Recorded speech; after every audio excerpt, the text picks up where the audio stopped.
কোরআনের কথা বলা, না কোরআনের সাথে চলা, কোরআন শুনতে পারা, কোরআন মেনে চলা, এটা আল্লাহর খাস রহমত, এটা খাস নেয়ামত। এ কাজের জন্য আল্লাহ সকলকে মনোনীত করেন না, বাছাই করেন না। নবীজির ঘরে ছিলেন, নবীজি যার ঘরে ছিলেন দীর্ঘ 50 বছরের কাছাকাছি চাচা আবু তালেব, নবীজিকে যিনি কোলে ফিটে করে মানুষ করেছেন, সে আবু তালেব কিন্তু রাসূলের কথা মেনে কোরআন মেনে চলবে এ তৌফিক উনাকে আল্লাহ তাআলা দেন নাই। অথচ নবীজির বয়স যখন 7 বছর, তখন কিন্তু উনার দাদা মারা যান। জন্মের আগেই তো বাবা নাই, 5 বছর বয়সে মা নাই, 7 বছর বয়সে দাদা নাই।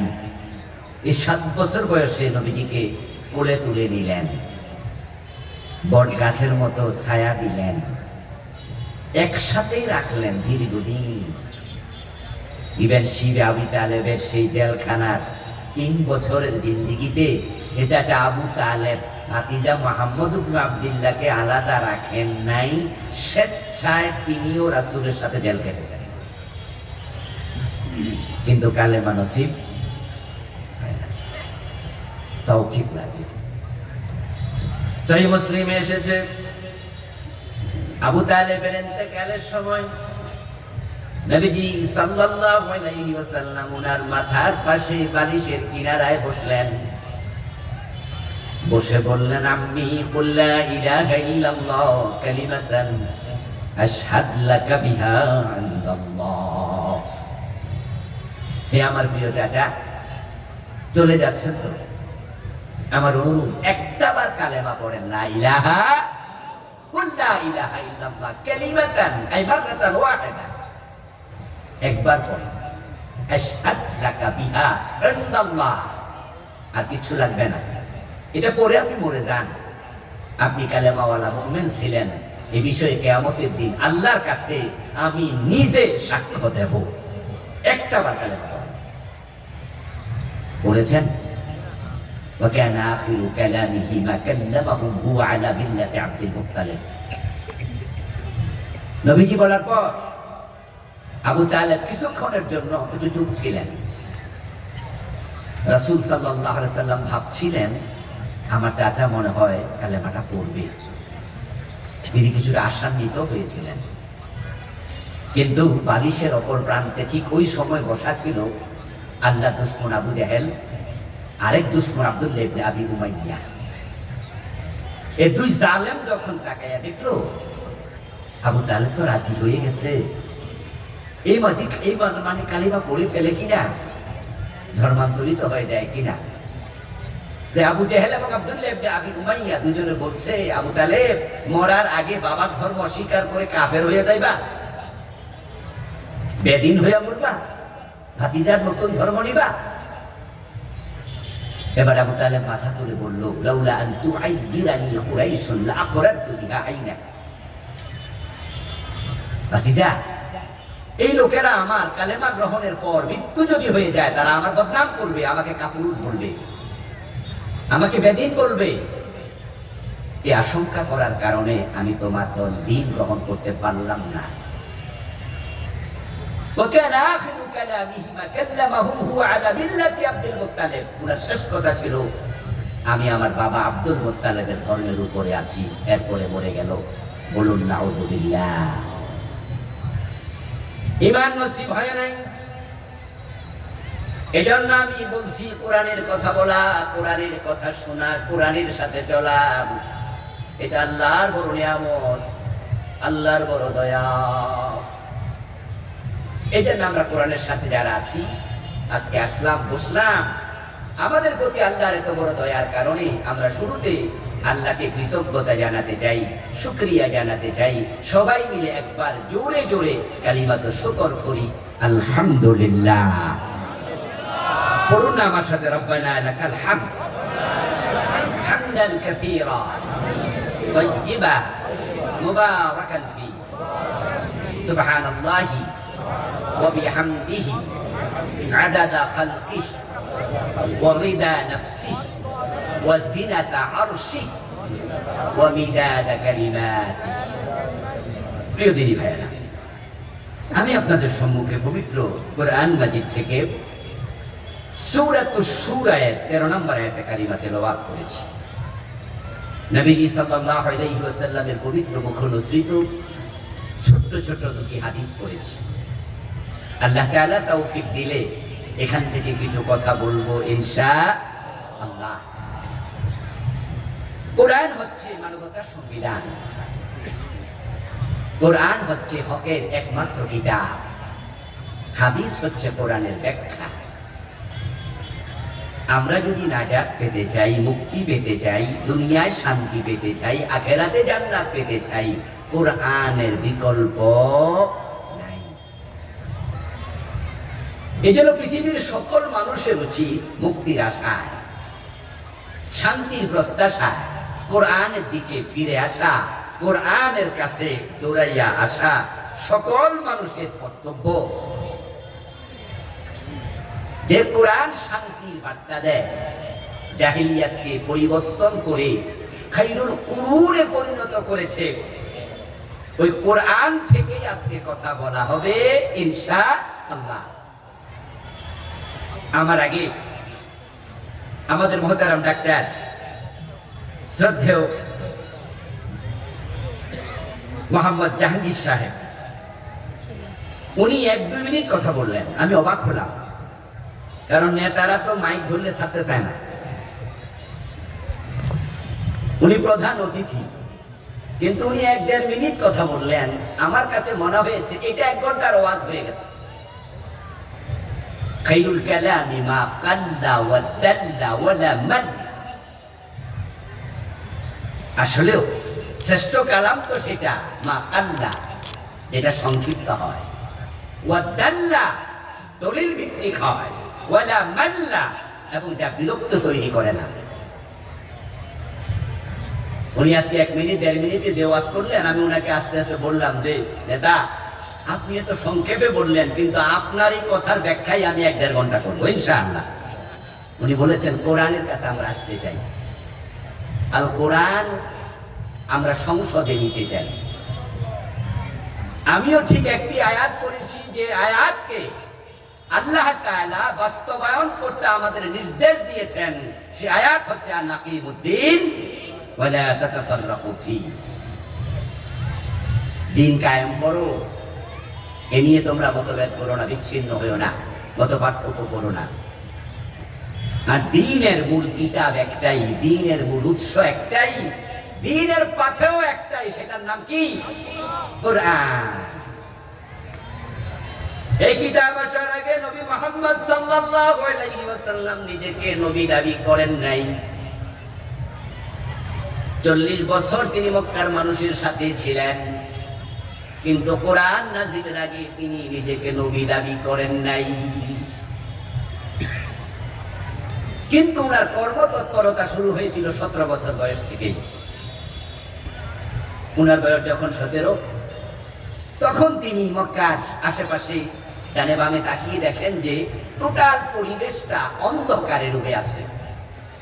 জাহিলিয়াতের সেই বর্বরতা, মূর্খতা, অন্ধকারচ্ছন্নতা পুরো আরব ভূমিকে গ্রাস করে ফেলেছিল। শান্তির তালিবস্ত্র সেখানে ছিল না। নবীজি তখনই হেলফুল ফুজুর নাম শুনেছেন? শান্তি সংঘ। মক্কার লোকদেরকে সাথে নিয়েছেন, বিশেষ করে যুবকদেরকে সাথে নিয়ে তিনি শান্তির মেসেজ মানুষের মাঝে পৌঁছাতে শুরু করলেন। বক্তা বাঁচলে বক্তৃতা, আওয়াজ বাতাস বাড়ান, কিছু করার নেই, বাতাস বাড়ান। হ্যাঁ, জি বাঁচলে জামাই, মানুষ বাঁচলে কামাই। এখন গরমের মাঝে বক্তা বক্তৃতা দিয়ে না পারলে তারা শুনবো, এজন্য বাতাস আর একটু বাড়াই দেন। এটা দেন আমার দিকে, আল্লাহ ভরসা। আওয়াজ কি শোনা যায় না? একটু আওয়াজ হয়তো ডিস্টার্ব হবে আর কি। শীতকাল আসলে ঠিক হয়ে যাবে ইনশাআল্লাহ। শীতকাল আসলে আর ফ্যান লাগাতে কোনো বক্তা বলবে না। প্রিয় ভাইরা, বলছিলাম নবীজির প্রচেষ্টা শুরু হলো 17 বছর বয়স থেকে। উনি 40 পর্যন্ত হিলকুল ফুজুরের কর্মীদেরকে সাথে নিয়ে মানুষের বাড়িতে বাড়িতে গিয়ে শান্তির মেসেজ দিয়েছেন।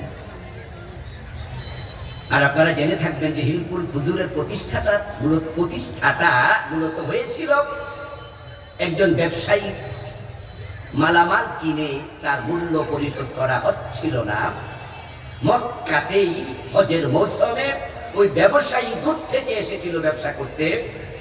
কোন এক ব্যক্তি তার মাল কিনেছে কিন্তু টাকা দেয় না। মাল কিনে টাকা না দিলে এটাকে এক পর্যায়ে লুট বলা হয়, মাল লুট করেছে। ওই ব্যবসায়ী তখন কাবার পাশে দাঁড়িয়ে দাঁড়িয়ে চিৎকার দিয়ে বলছিল যে আল্লাহর ঘরের পাশে আমার মাল লুট করলা। তখনই মক্কার লোকেরা বলল, না এটা তো ঠিক না, এটা তো হতে পারে না। হিলকুল ফুজুর প্রতিষ্ঠার পিছনে এটা ছিল মূল সূত্র, যে মক্কার আশেপাশে আমরা অন্যায় হতে দেব না। ওই হিলকুল ফুজুরের সদস্যদেরকে নিয়ে নবীজি মানুষের বাড়িতে গেলেন, বুঝালেন যে চুরি করো না, লুট করো না, ডাকাতি করো না, মদ পান করো না, নারী দর্শন করো না, মেয়েদেরকে জীবিত কবর দিও না, অন্যায় করো না। বলতে বলতে প্রিয় নবীর বয়স হয়ে গেল 40। 17 বছর থেকে শুরু, 40 বছর এখন বয়স, চলে গেল 23 বছর। কত বছর ভাইরা? 23। 40 হচ্ছে জীবনের টার্নিং পয়েন্ট। 40-এর আলাদা একটি গুরুত্ব ইসলামে আছে। এজন্য মুসা আলাইহিস সালামকে আল্লাহ তুর পাহাড়ে নিয়ে রেখেছিলেন 40 দিন। ইব্রাহিম আলাইহিস সালাম নমরুদের আগুনের ভিতরে ছিলেন 40 দিন। হযরত ইউনূস আলাইহিস সালাম মাছের পেটে ছিলেন 40 দিন। যত নবী নবুয়ত পেয়েছে, হযরত ঈসা আলাইহিস সালাম সারা সব নবী নবুয়তের বয়স কথা জানে না নাকি? সব আমার দিয়া কয়টা কত বছর? 40 শব্দটা ইম্পর্টেন্ট। 40 দিন, 40 বছর, 40। 40-এর ভিতরে আলাদা তাৎপর্য রয়েছে। নবীজি সাল্লাল্লাহু আলাইহি ওয়াসাল্লামের বয়স হলো 40 বছর। তিনি পিছনে ফিরে তাকায়া দেখেন 23টা বছর মানুষের কাছে শান্তির বার্তা হিলকুল ফুজুরের মাধ্যমে পৌঁছাইলেন। কিন্তু মক্কার কোন চোর, কোন ডাকাত, কোন নারী দর্শনকারী, কোন মদ পানকারী তাদের জীবনে সামান্য পরিবর্তন আনে নাই। তারা অন্ধকারের মাঝে ডুবেই আছে। আল্লাহর ইশারায় রাসূলুল্লাহ সাল্লাল্লাহু আলাইহি ওয়াসাল্লাম চলে গেলেন গারে হেরাতে। নির্জনে তিনি ধ্যানে বসলেন। ধ্যান মানে কি? চোখ বন্ধ করে শুধু শুধু বসে থাকা। চোখ বন্ধ করে বইয়া বইয়া ঘুমাইলে এটাকে ধ্যান বলবে নাকি? হ্যাঁ না, কিছু কয় না। কিন্তু ইন্ডিয়ার মানুষের মতো কবরস্থানে ওয়াজ করতেছি। আপনারা কি আমার কথা বোঝেন? কথায় সংযুক্ত থাকেন। মুসা আলাইহিস সালামের হাতে লাঠি। তুর পাহাড়ে উঠলেন, আল্লাহর সাথে কথা শুরু। আল্লাহ কথা বলবে, মুসা শুনবে। ইন্নী আনা রাব্বুক ফাখলা'ন আলাইক ইন্নাকা বিল ওয়াদিল মুকাদ্দাসি তুওয়া। আল্লাহ বলছে ফাসতামি' লিমা ইউহা। এক পর্যায়ে আল্লাহ দেখলেন যে মুসা শুধু শোনে। তো আল্লাহ ভাবছেন যে এক কি এত মজা লাগে না, তাই আল্লাহ মুসাদেরকে শুনতে চাইলেন। ওয়ামা তিলকা বিয়ামিনিকা ইয়া। মাশাআল্লাহ, এই যে আবার কিছু লড়াচড়া শুরু হয়েছে। আল্লাহ বলে মুসা তোমার ডান হাতে এটা কি? আচ্ছা, মুসা আলাইহিস সালামের ডান হাতে কি আল্লাহ দেখে না? কথা বলেন না হেরা? আল্লাহ দেখে? আল্লাহ জিগাইলো কেন? এর মানে আল্লাহ দেখতেছে, আমি শুধু কইতাছি, হে শুধু শুনতাছে। এর জমতাছে না তো, দুই পক্ষের কথা লাগে। মুসা তোমার হাতে কি? মুসা আলাইহিস সালাম বলতে পারতো আল্লাহ আমার হাতে কি, তুমি কি দেখো না? কিন্তু না, মুসা আলাইহিস সালাম আল্লাহর সাথে কথায় অংশগ্রহণ করলেন। তিনি বললেন যে এটা আমার আসায়া, এটা ওয়াক্কাহু বিহা আলা গানামি। আহাসসু বিহা আলা গানামি ইয়াতাওয়াক্কাহু বিহা ওয়া আহাসসু বিহা আলা গানামি ওয়া লিয়া ফিহা মাআরিবু উখরা। কথা শুরু হলো, জমলো। তা আমি কথা বলবো, আপনারা যদি একটা জবাব দিয়েন তাহলে কথা জমে উঠবে। 23 বছর চলে গেল, কিন্তু মক্কায় সামান্য পরিবর্তন আসে নাই। নবীজি ধ্যানে বসলেন। ধ্যান মানে হলো নির্জনে অনেক গভীর চিন্তা ভাবনা করা, ভাবা। কোরআন শুধু তেলাওয়াতের কিতাব না, যে কোরআন নিয়ে গবেষণা দরকার, ভাবা দরকার। আফালা ইয়াতাদাব্বারুনাল কুরআনা আম আলা কুলুবিন আকফালুহা। আল্লাহ তাআলা বলছে, তোমরা কি কোরআন নিয়ে ভাববা না, গবেষণা করবা না, নাকি তোমাদের অন্তরে তালা মেরে দেওয়া হয়েছে? নবীজি বসলেন ধ্যান করার জন্য। গারে হেরাতে তিনি ধ্যানে মগ্ন। অথচ সমাজ পরিবর্তনের জন্য 23টা বছর তিনি চেষ্টা করলেন। এবার আল্লাহ তাআলা ভাবলেন, আমার রাসূল সমাজ পরিবর্তন করতে চায়, কিন্তু পরিবর্তন হয় না। তাই তিনি জিবরিল আমিনকে গারে হেরায় পাঠিয়ে দিলেন। জিবরিল আমিন প্রিয় নবীকে গারে হেরাতে 3 বার বুকের সাথে ঝাপটায়া জড়ায়া ধরলেন, বললেন, ইকরা, পড়ো। আমার রাসূল জবাব দেন, মা আনা বিকারি, আমি তো পড়তে পারি না, আমি পাঠক নই। তৃতীয়বারে বুকের সাথে শক্ত করে জড়ায়া ধরেছে। এবার বললেন, ইকরা বিসমি রাব্বিকাল্লাযী খালাক। এসে গেল কোরআন, সূরা আলাকের প্রথম 5 আয়াত। কোরআন আসলো। আমার রাসূল এখন থেকে নবী দাবি করছেন, আমি নবী, আমি রাসূল। মা খাদিজা নবীজিকে বলেছে, আপনাকে গারে হেরাতে কে জড়ায়া ধরলো 3 বার? আপনি বলছেন যে খাশিতু আলা নাফসি, আমি আমার জীবনের ব্যাপারে শঙ্কিত। আপনি বুঝছেন না যে কি হলো? ওয়ারাকা বিন নওফলের কাছে চলেন, আমার চাচাতো ভাই বড় আলেম, সে জানে তাওরাত এবং ইনজিল। ওয়ারাকা বিন নওফল নবীজিকে সেদিন সুসংবাদ দিয়েছিলেন, তিলকান নামুস, যালিকান নামুস। তো হচ্ছে জিবরিল, ভয় পেও না, আমি বলছি তুমি হচ্ছ শেষ নবী, যার কথা আমি তাওরাত এবং ইনজিলে পড়েছি। নবীজি সাল্লাল্লাহু আলাইহি ওয়াসাল্লামের কাছে কোরআন আসলো। আল্লাহ তাআলা কোরআনের মাঝে রাসূলকে জানালেন, কিতাবুন আনজালনাহু ইলাইক লিতুখরিজান নাসা মিনাজ যুলুমাতি ইলান নূর। ও নবী, অন্ধকারে ডুবে আছে জাহেলিয়াতের মানুষগুলো। 23 বছর চেষ্টা করলেন, অন্ধকার থেকে তুলতে পারলেন না। আমি আপনার কাছে একটা কিতাব পাঠাইলাম, লিতুখরিজান নাসা মিনাজ যুলুমাত। এই কিতাবের দ্বারা মানুষকে অন্ধকার থেকে আলোর পথ দেখাইয়া দেবেন। নবীজি আবার চেষ্টা করলেন, আবার দাঁড়াইয়া গেলেন। 40 বছর 6 মাস বয়স, কোরআন নাজিল শুরু। প্রথম 6 মাস ওহি এসেছিল স্বপ্ন যুগে। কোরআন শুরু হলো নাজিল নবীজির বয়স 40 বছর 6 মাস হওয়ার পরে।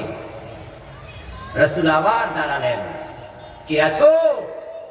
আমার সাথে একাত্মতা পোষণ করবে, আমি আল্লাহর রাসূল। আবু বকর হাত তোলা দিলেন যে আমি রাজি। মা খাদিজা বলে আমি রাজি, আলী বলে আমি রাজি, যায়েদ বলে আমি রাজি।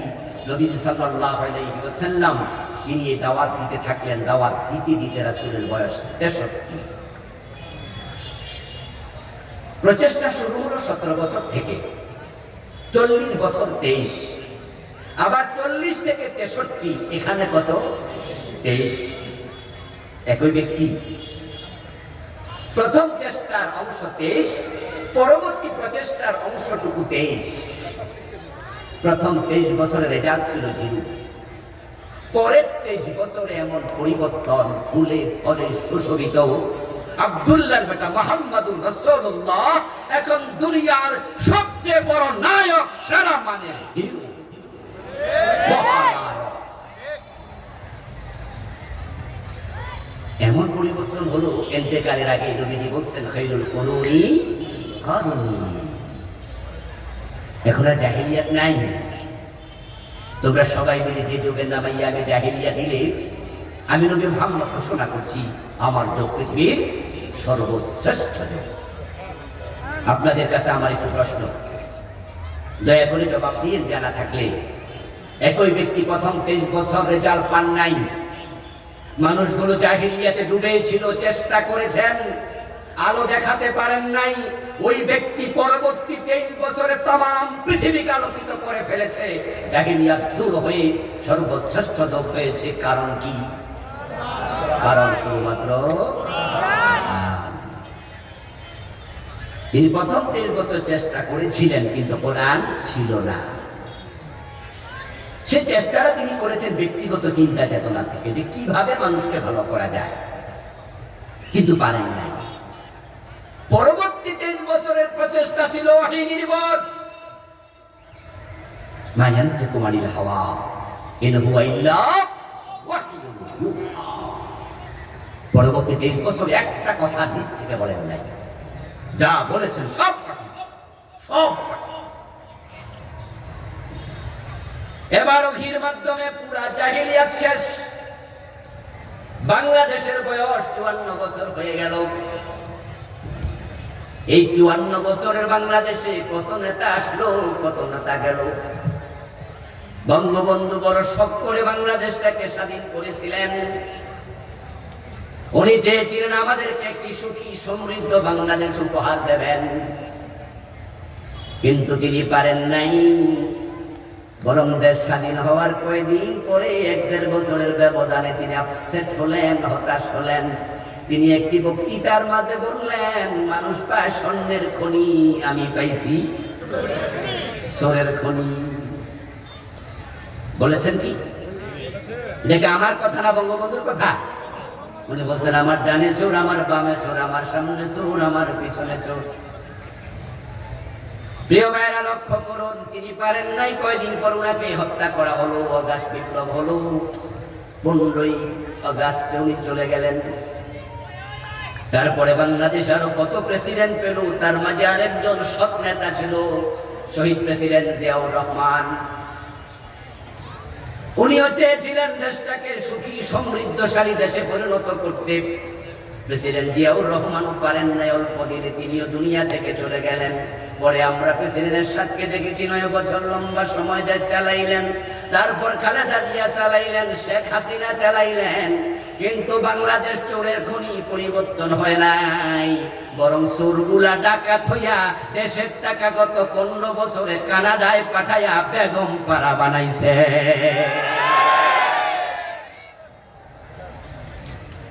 দেশের টাকা লুট করছে। ইসলামী ব্যাংকের মাত্র 18 পৃষ্ঠা শাখা থেকে নাকি টাকা বিদেশে পাচার করেছে 80,000 কোটি।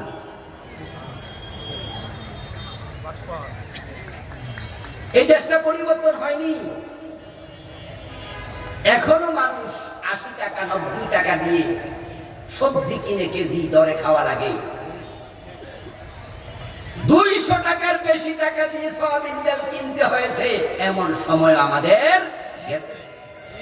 একটা দিনের দাম 10 টাকা। প্রিয় ভাইয়েরা, পরিবর্তন আসলো না কেন? এবার কারণ শুনুন। কারণ হলো 54 বছরের নেতারা, তারা বাংলাদেশ পরিবর্তন চেয়েছে, সুখী সমৃদ্ধ শান্তির বাংলাদেশ চেয়েছে, কিন্তু তারা আল্লাহর কোরআন দিয়ে পরিবর্তন চায় নাই। তারা ডক্টর কামালের সংবিধান দিয়ে চেয়েছে। আমার নবী মুহাম্মাদের মতো যোগ্য মানুষ যদি কোরআন ছাড়া জাহিলিয়াত দূর করতে না পারে, অন্যায় চুরি ডাকাতি দূর করতে না পারে, কোন শেখ মুজিব, কোন জিয়াউর রহমান পারবে না। পরিবর্তন চাইলে কোরআনের কাছে যাওয়া লাগবে।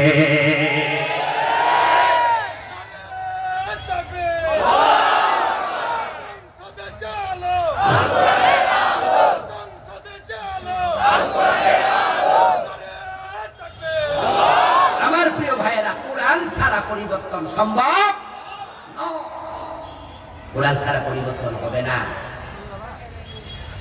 তা আমি আপনাদের সম্মুখে পবিত্র কোরআন থেকে সূরা 13 নম্বর আয়াত পড়েছি, এটার আলোকে আমি কথা বলবো ইনশাআল্লাহ। সূরা 13 নম্বর আয়াত আল্লাহ তাআলা উম্মতে মুহাম্মাদীকে লক্ষ্য করে আলোচনা শুরু করলেন, শারা আলাকুম। আলেম ওলামা ভাইয়েরা আমার সাথে একটু দয়া করে মুখ মিলাবেন, ঠোঁট মিলাবেন বেশি করে, অন্যরা বুঝবে। কুম শব্দের অর্থ কি? তোমরা। তাহলে আল্লাহ তাআলা এই আয়াতটা শুরু করলেন আমাদেরকে লক্ষ্য করে, আমরা যারা উম্মত আছি। বললেন তিনি শারা লাকুম মিনাদ দ্বীন, তিনি দিন থেকে তোমাদের জন্য একটি বিধিবদ্ধ বিধান চালু করতে চান, একটি সিস্টেম, একটি নিয়ম, একটি শরিয়া তিনি প্রণয়ন করছেন, দায়িত্ব তোমাদেরকে দিয়েছেন। মা ওয়াসা বিহি নূহা, এবার বলতেছে দায়িত্বটা আমি শুধুমাত্র তোমাদেরকে দেই নাই, একই ব্যাপারে আমি নূহ নবীকে অর্ডার করেছি, নির্দেশনা দিয়েছি। ওয়াসা, ওসিয়ত। ওসিয়ত শব্দটা আল্লাহর সাথে যখন লাগে তখন এটা অর্ডার অর্থে আসে, আদেশ অর্থে। স্বাভাবিকত যখন আমরা কোনো নসিহা করি, ওয়াজ করি, এটাকে নসিহত বলে। আর মরার আগে যখন কেউ কোনো কথা বলে সেটারে কি বলে? নসিহত না ওসিয়ত? এটারে বলে ওসিয়ত। আল্লাহ কি মৃত্যু আছে? হ্যাঁ কয় না কেন? নাও কয়। আল্লাহর মৃত্যু আছে? হুয়াল হাইয়ুল। সুতরাং উনার ওসিয়ত আমরা যে ওসিয়ত বুঝি সে অর্থে না, এখানে ওসিয়ত মানে অর্ডার, নির্দেশ। মা ওয়াসা বিহি নূহা, যে অর্ডার আল্লাহ তাআলা দিয়েছেন নূহ আলাইহিস সালামকে। এরপর বলেন আল্লাযী আওহাইনা ইলাইকা, ও প্রিয় নবী মুহাম্মদ সাল্লাল্লাহু আলাইহি ওয়াসাল্লাম, একই বিষয়ে আমি আপনার কাছে ওহী নাযিল করছি, মানে আপনাকে অর্ডার দিচ্ছি। এরপর আল্লাহ তাআলা আবার বলেন ওয়া মা ওয়াসাইনা বিহি ইব্রাহিম, একই অর্ডার আমি নবী ইব্রাহিমকে দিয়েছি। ওয়া মূসা, এবং মূসাকে দিয়েছি। ওয়া ঈসা, এবং ঈসাকে দিয়েছি। শুরু হলো নূহকে দিয়া, আলোচনা আসলো ঈসা পর্যন্ত। আওহাইনা ইলাইকা বলে নবী মুহাম্মদ ও শামিল হলো। নূহ আলাইহিস সালাম থেকে নবী মুহাম্মদ পর্যন্ত যত নবী ছিলেন, মাঝখানে এই অর্ডারের বাহিরে একজন নাই। এর মানে সব নবীকে আল্লাহ দায়িত্ব দিয়েছেন, যেটার জন্য উম্মতে মুহাম্মাদীকে শারা লাকুম বলে আল্লাহ খেতাব